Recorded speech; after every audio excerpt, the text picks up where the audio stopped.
যে ভিলেনটা, যে main villain, সে থাকবে একদম শেষে, তাকে দেখাবে এবং তারপরে পার্ট 2টা থাকবে। এবং এই সিনেমাটা এতটাই জবরদস্ত হবে, এতটাই জবরদস্ত হবে যে এরকম এর আগে হরর কমেডি জনরা কিন্তু আগে কেউ দেখেনি এরকম টাইপের এর এন্ডিংটা হবে, যার জন্য লোকে কিন্তু পার্ট 2টার জন্য ওয়েট করে থাকবে। এবার তোমাদের বলি, সেই হিরো যে ভিলেনের রোল করছে তার নাম হচ্ছে ববি দেওয়াল।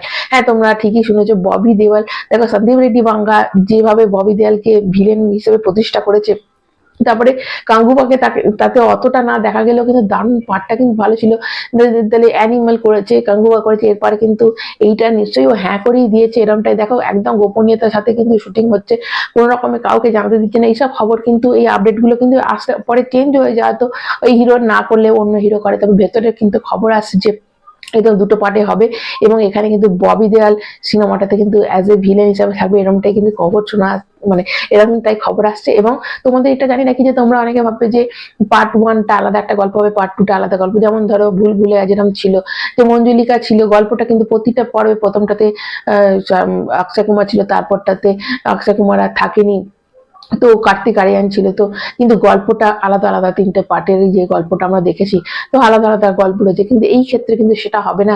এখানে পার্ট 1টা যখন শেষ হবে, এমন একটা মানে মোড়ে শেষ হবে যেটা কিন্তু এই রকম টুইস্ট নাকি আগে কোথাও হয়নি। এরকম ধরনের ভিএফএক্স এ কাজ হবে, এরকম ধরনের কিন্তু গল্পের এন্ডিংটা থাকবে, যার জন্য মানুষ কিন্তু পার্ট 2টার জন্য অবশ্যই ওয়েট করে থাকবে। তো এরকম একটা চিন্তা ভাবনা করা হচ্ছে। তো সেই জন্য মানে গল্পটা কিন্তু একই থাকবে, মানে পার্ট 1টা না দিলে পার্ট 2টা তোমরা বুঝতে পারবে না। তো এরকম করে একটা এন্ডিং করে তারপর পার্ট 2 এর শুরুয়াত হবে। তারপর 2টো পার্টে আসছে, তো ভীষণ ভীষণ মানে একটা এক্সাইটমেন্ট লাগছে যে কবে আসবে। তোমরা তো আগের দিনে আমি বলেছিলাম যেটা কিন্তু জুলাই মাসে 4 থেকে 10 তারিখের মধ্যে কিন্তু রিলিজ হবে।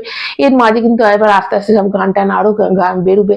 এবং দেখো, প্রভাস এমন একটা হিরো, যার কিন্তু দেখো কালকি মানে আমাদের এখানকার ইন্ডাস্ট্রি প্রচুর প্রচুর, আমাদের এখানে বিশাল বড় হিট হয়েছে এবং নর্থ আমেরিকাতে ওর রেকর্ড কেউ ভাঙতে পারেনি, যা রেকর্ড তৈরি করে রেখেছে কালকি।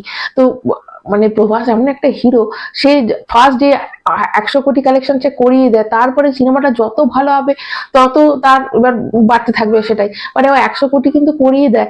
তো এবার এই সিনেমাটার কতটা পটেনশিয়াল, সেটা তো অবশ্যই এর বাকি যা আসবে, এবার ট্রেলার আসবে, তখন আমরা দেখে বুঝতে পারবো। তবে এই সিনেমাটা বলা হচ্ছে যে এমন ধরনের সিনেমা এর আগে কিন্তু ভূতের সিনেমা এই প্রথম এরকম ভিএফএক্স এর কাজ, এরকম মানে মানে ক্যারেক্টারের এরকম যা যা গল্পটা যেরকম করে সাজানো, এরকম নাকি আগে কখনো হয়নি, এরকমটাই তো শোনা যাচ্ছে। তো অবশ্যই ওয়েট করে আছি। তো তোমরা কতটা এক্সাইটেড অবশ্যই কমেন্ট করে জানাবে। এবং তোমাদের কি মনে হয়, দি রাজা সাহেব কি প্রভাসের বাকি সব সিনেমা, দেখো প্রভাস কিন্তু এর আগে কখনো কমেডি, হরর কমেডি রান্না করেনি, এবং ববি দেওয়ালও কিন্তু করেনি। তো দুজনের ক্ষেত্রেই কিন্তু এটা নতুন, এবং প্রভাসের ক্ষেত্রে একদম এটা নতুন।